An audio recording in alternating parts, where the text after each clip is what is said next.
kulikuwa kabla hatujaenda kwenye story ya kizazi hiki na hayo masuala ya magazeti na mitandao, nataka tuzungumzie, unirudishe nyuma kuhusu hizo story ambazo zilikuwa zina kick sana kipindi hiko.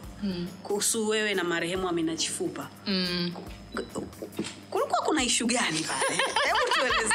Mwenyezi Mungu amrehemu Amina. Amina, si kwanza nipige kwanza. Mwanangu Ambona anasema unashushia. Unashushia swali.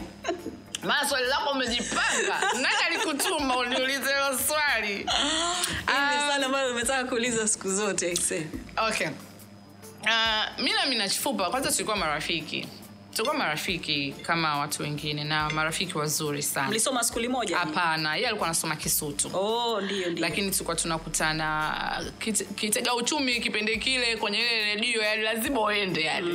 Kwa hiyo tulikuwa tunakutana sana. Lakini kitu ambacho pengine kilituunganisha zaidi au pengine kufanya watu watujue zaidi ilikuwa ni Mpaka Njia. Mimi binafsi nilikuwa natoka na Mpaka Njia.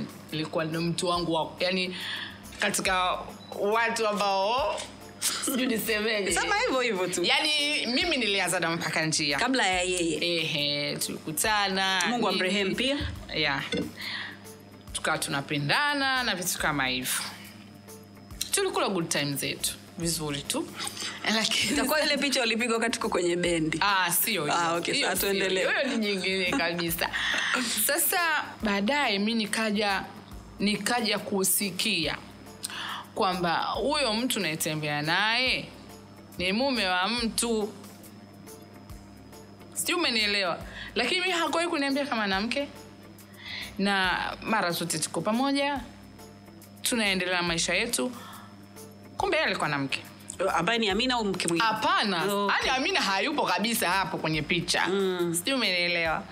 Kwa hiyo mimi nilivyosikia vile, mimi ni muoga sana. Kwa hiyo nilivyosikia vile mimi nikaanza kumpunguza yani nampotezea. Nikampotezea japo ilikuwa ngumu, lakini nikampotezea kiivo yani tukaishia hivyo yani. Ikaisha. Sasa kumbe yule naona akasema yeye nitakunyoosha tena kumchukua mwingine na yeye anayejulikana. Shoga yako. Au alikuwa sio shoga yako? Alikuwa rafiki yangu lakini so very close. Basi ndio maana mimi nasikia Mpaka Njia anatoka na Amina. Mwanangu, this looks nice. Usiniambie. Fungua kidogo upate taarifa wakati unanipa hiyo story kwa sababu inafaa ishushiwe na vitu. Basi ndio nikaambiwa anatoka. Jamani nyie. Haya, knife and fork. Naviona. Wow. Looks really nice. Alafu nikajua imekaa kama fish. Kumbe ni feel like. Yani ni a fish. Ni feel like fish. Oh, nice. Hatari. Mimi kidogo yani acha kidogo kwanza.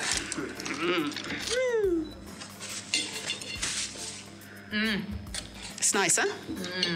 Basi ndugu yangu. Ndio wakatoka. Sijui umenielewa. Yaani watu wakaanza kisasa. Watu wakaanza kachukuliwa. Kanyang'anywa mtu. Si unajua maneno, mimi nimenyang'anywa tena. Nikasema mimi sijanyang'anywa. Mimi nilikuwa nishamaliza. Kwa hiyo tu waendelee tu, kila laheri. Kwa hiyo sana Amina naye akanitafuta, akaniambia mimi sikujua kama mlikuwa mnatoka. Nikamwambia wala sipate shida. Si tushamaliza, yani tushamalizana kilo safi tu. Mimi baada ya kufahamu kama na mke nilivyoambiwa mimi nimemwacha. Basi wakawa naendelea. Kaendelea zao. Na sisi tukaendelea na urafiki. Na mimi nikampata George Tyson. Okay, so kabla tujaenda kwa George. Hawa wawili wote hatuko nao. Na huyo watatu ambaye umemtaja pia hatuko naye. Sana. I can only imagine. Nataka uniambie impact ambayo ilitokea wakati ulivyosikia Amina amefariki. Ulikuwa wapi? Hiyo story uliipataje? Mapokezi yake yalikuwa vipi?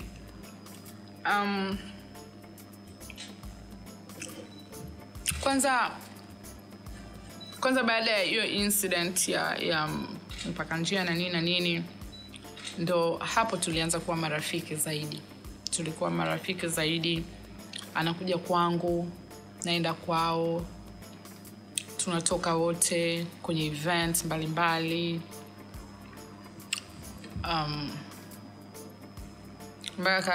Mpaka harusi zetu zilifuatana. Ndiye nakumbuka. Yeah, mimi niliolewa tarehe 25, yeye akaolewa tarehe 31, and then just 1 week after my wedding. Na mimi nilikwenda na walikuja.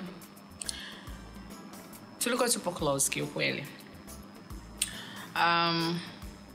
Kipindi ambacho nasikia Amina amefariki, mimi nilikuwa nimetoka kujifungua mtoto wangu wa pili, Abdul Wahid. Nipo zangu ndani. Kwa hiyo sikuweza hata kwenda kwenye msiba wake. Nilikuwa tunafungua tu redio, nasikia mambo yanayoendelea.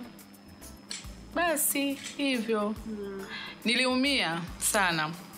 Niliumia kwa sababu sio tu nimempoteza rafiki, lakini alikuwa ni mwanamke mchapakazi, anapenda kusaidia watu, na nilikuwa nikimuona kabisa kwamba anafika mbali. She was genuine. Yes, alikuwa anafika mbali. Alikuwa yule mwanamke ambaye achukui no for an answer. No hapana.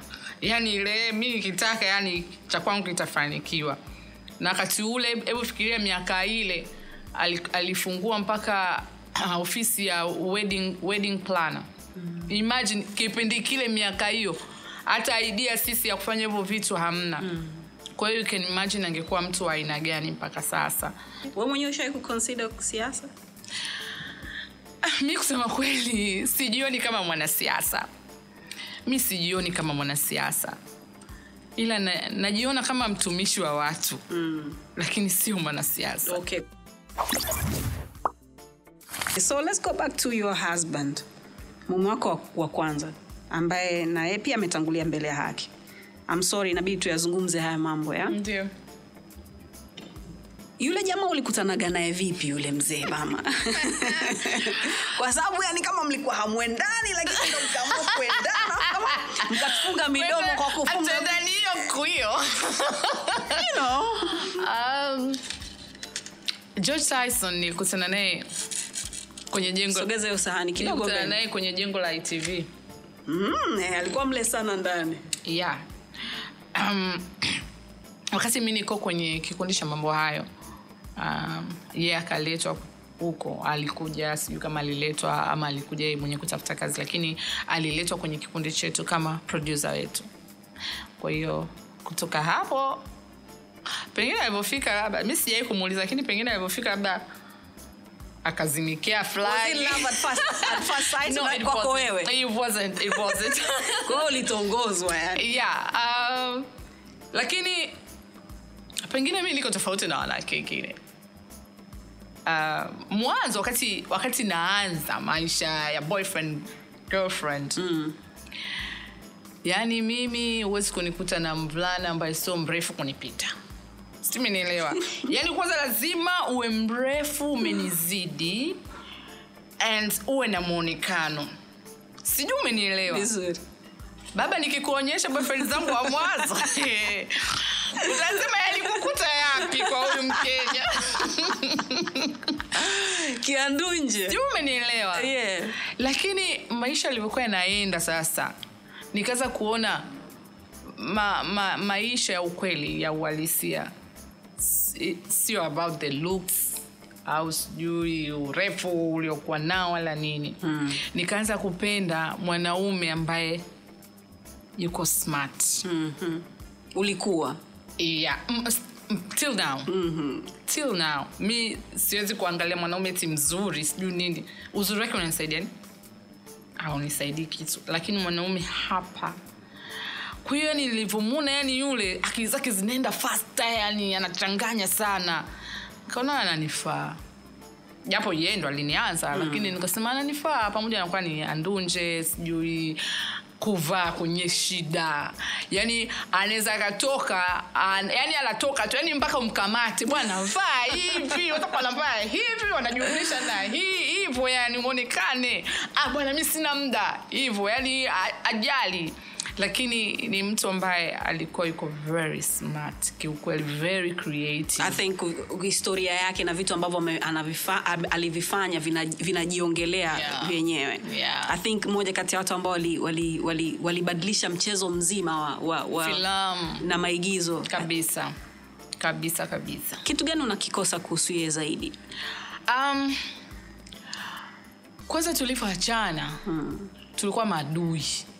Ndio tumeachana ile kiutavonta baada mimi nimeachana naye niko Kenya kwao huko. Yes, nikakimbia na watoto wangu. Nilikuwa na Sonia, afu nilikuwa na mtoto mwingine wa mjomba wangu ambaye mimi nilikuwa namlea. Kwa hiyo nikaenda nao wote. Wao wakawa wanasoma kule shule na mimi nikawa nasoma college. Lakini yalivyotokea yalinifika hapa, nikasema siwezi kuendelea tena. Cha kufanya, sina hela mfukoni. Nilikuwa na simu moja kali sana. Nikatoka na watoto wangu, tumechukua nguo chache tu kama tunaenda kutembea. Tukapanda ma3 hao mpaka town. Fika town kule kwenye magari ya kuja huku Tanzania. Kuna Watanzania, kaambia sikilizeni, chukua hii simu yangu, yani nunueni kwa bei yoyote ili mimi nifike Tanzania.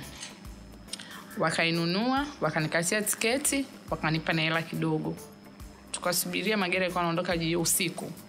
Usiku ilipofika hao tukaondoka tukaanza safari. What happened? Alikukera nini?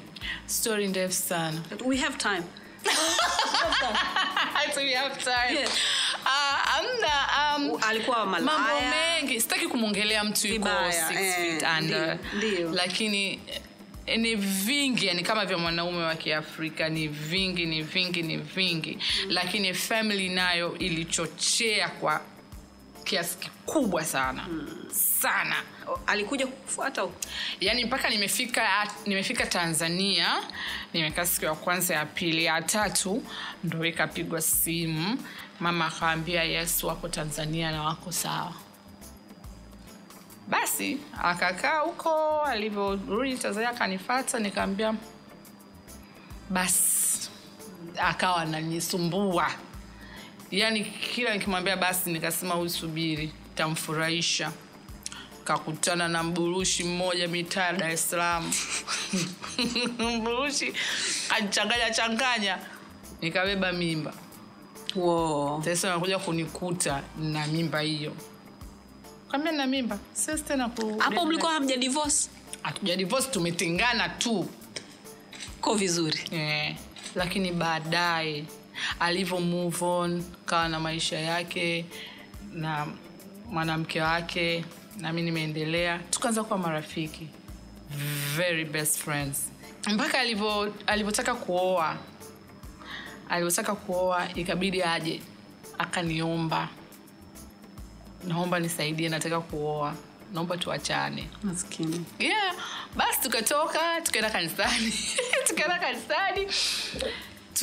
Tukaongeeshwa pale na mchungaji wewe, tukasema si hatuwezi kurudiana. Kwanza hatujakaa pamoja miaka mingi sana, kwa hiyo hatuwezi. Mchungaji akasema sawa, mimi kwa mamlaka yangu siwezi kuwatenganisha, sababu kilichounganishwa na Mungu binadamu ya Kikatoliki, ya Kikristo, ya Kikristo, ya Kilutheri.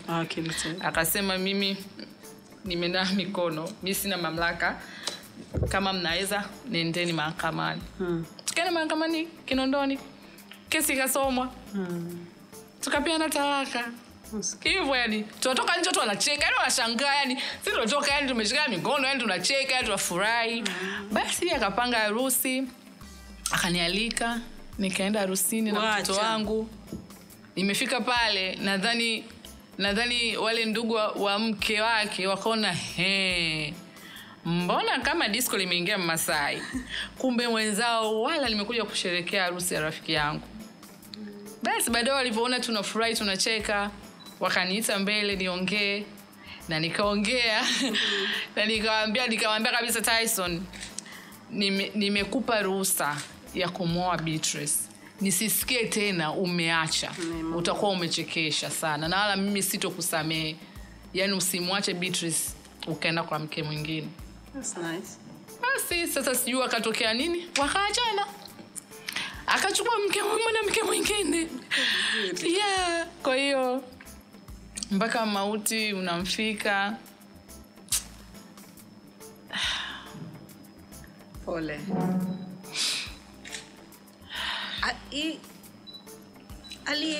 Aliondokaje? Sorry Mona. Tuachane na hiyo story, tutairudia baadaye. Nataka tuzungumzie jinsi unavyofanana na mtoto wako wa kwanza. Hiyo ni kama umejizaa. Unapata hofu kwamba unaye atakuja kuwa kama mimi, atashuka ITV atajikuta kwenye gazeti pale. Kwanza nashukuru. Mwanzo nilikuwa naona kama amefanana na baba yake.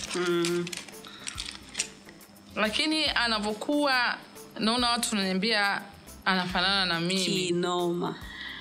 Na hata ujue mama anaweza akapiga simu yangu nikapokea, afa kaniambia, "Bwana Sonia, nipe mama yako niongee naye." Naambia, "Mama ni mimi." "Acheni ujinga, ujue mnanichanganya." Wacha. Nipe mama. Naambia, "Mama ni mimi, sio Sonia." Kweli ni wewe. Sasa ndio story. Kwa hiyo yani wanasema eti tunachanganya hata sauti, sio. Hata Ramadi juzi ananiambia, "No, hiyo ilikuwa ni wewe au alikuwa ni mwanao? Sasa naongea na nani hapa?" Naambia, "Come on, acheni hizo." Kwa hiyo mimi nafurahi kwamba Mungu amenipa uhai wa kuweza kumuona mtoto wangu akikua, nikimuona maendeleo yake. And she's a smart kid, yeah? Shuleni nasikia hatari. Nashukuru Mungu sana. Nice. Nilichagua mume wa kuzaa naye. Sisteri. Japo na mimi mwenyewe nina akili. Na akili za kupitiliza. Lakini nashukuru pia Tyson kiukweli naye alikuwa na akili sana. Kwa hiyo Sonia ni mtoto ambaye kiukweli namshukuru Mungu sana. Hajawahi kuwa wa pili. Yaani miaka yote ya primary hajawahi kuwa wa pili. Kuna hata alipofika sekondari nikasema hebu nione. Pengine hii shule yake ya primary alikuwa anawaburuza tu. Wacha nione pia sekondari atakutana na vichwa gani huko. Lakini alipoenda tu kufanya ile interview, walimu wenyewe walinipigia wakaniambia, "I mtoto wako amefanya vizuri sana. Yaani tunakuomba umlete hapa shuleni." Basi alipoenda term ya kwanza alishake kidogo, lakini kutoka hapo akawa anafanya vizuri sana. Yaani mimi mwenyewe nilikuwa najua anafanya vizuri, lakini sikuamini mpaka ile siku ya graduation na form 4. Sonia alifanya vizuri masomo karibu 8 siyo 7. Yaani anaitwa pale mbele mara ya kwanza, unajua ile unakuwa na kishada chako kimoja na kizawadi chako. Basi huitwa kiongozi bora ni Sonia. Basi unajishauri tena, "Jamani Sonia." Nikaenda nakwambia, nikampa kiua, nikambusu, nikaenda kurudi chini. Zilianza sasa za hizo za academic, sijui za academic wenyewe najua mama salama. Best in commerce Sonia Otieno. Best sijui nini Sonia Otieno. Yaani unajua tulienda mbele hadi zawadi zikaisha. Sasa zawadi hamna tena, na kitaji changu tu na zawadi moja. Tulienda mbele na mama, alafu ukumbi ni mkubwa ule PTA hall. Yaani unaenda unarudi. Sasa tulipofika zawadi ya kwanza tukaenda somo la kwanza. Tukarudi. Somo la pili tukaenda. Tukarudi. Somo la tatu mamangu akaanza kulia. Nasikia. Mamangu akaanza kulia. Sasa anashinda, "Mama Sonia, nini usilie?" Yaani unajua ile, alafu ukumbi yaani unajua ile unashangaa mpaka unashangaa hii ni nini. Somo la 4 ikabidi sasa yule mwalimu alikuwa anatangaza akasema, "Mama Sonia, usiondoke. Kaa hapo hapo." Yaani alivyosema Mama Sonia usiondoke, kaa hapo hapo. Sama nililia. Unajua ile anaitwa sijui best in mathematics Sonia, yaani akija namkumbuka nani, anaenda tena anarudi nalia. Yaani siku tulilia. Yaani sikuamini. Yaani nilikuwa namwamini kwamba anafanya vizuri, lakini sikuamini kwamba she was that good. Yeah. Usilie. No, yaani unajua jinsi tulivyokuwa tumeplan mimi na George kwamba form 1 ataenda nje, atasoma nini na nini, then unakuja kusikia baba wa mtoto amefariki wakati mtoto ndio yuko darasa la 7. Can you imagine? Na nilikuwa nimerelax kwa sababu unajua baba yake yuko. Na alinipromise kila kitu kitakuwa sawa. Na tushachagua mpaka ataenda wapi na nini. Afu nasikia yani just like that mtu amekufa. I say hiyo mwezi wa 5. Mtoto anamaliza shule, anatakiwa Januari aende shule. Kwa hiyo nikafikiri yani sina chochote. Nikampeleka pale shule, nikaambiwa dada zangu waliniambia utaweza. Naambia nitaweza. Yani nataka mtoto wangu asome shule nzuri. Kwa hiyo jinsi nilivyokaza yani unajua hajawahi kudaiwa, hajawahi kurudishwa shule siku akakosa ada, hajawahi kufanya nini, amesoma miaka yote 4 amemaliza. Lazima tena yeye mwenyewe ana appreciate mama anachokifanya. Umeelewa? Mimi ni single mother, anajua kabisa kuna wadogo zake pale, lakini anaona ninavyofanya kazi, ninavyoamka asubuhi, ninavyoenda huku naenda huku, wanakula vizuri, wanafanya vizuri. Yani anavyo appreciate kiukweli. Yani sijui hata nimpe nini kwa sababu ni kitu ambacho nilitamani akifanye lakini anakifanya na kupitiliza. Do you think mamako anakuona wewe kama ambavyo unamuona mwanao? Pengine. I'm sure my mom is so proud of me. Sana. Na hakika huo. Mimi na wewe mbona tunaweza tukaongea mpaka kesho kutwa because I have like a lot of questions. Inshallah tutafanya rematch, itabidi uje hapa tena tuongelee mambo yetu mengi, lakini all in all mimi nakupenda sana and I'm so proud of you. Naomba ukienda nyumbani umsalimie mamako na mwambie nampenda pia kwa kutuletea wewe, msalimie binti yako na wasalimie watoto wako wengine. Nakutakia kila laheri. Asante sana. Alright. Nimefurahi sana. Na mimi pia. Tafadhali usisahau kusubscribe kwenye channel yetu ya YouTube inaenda kwa jina la Yaston Town. Kwa lolote unaweza kutuandikia, kila kitu kiko hapo ambapo unakiona. Leo ilikuwa ni Salama na Mona Lisa. Take care.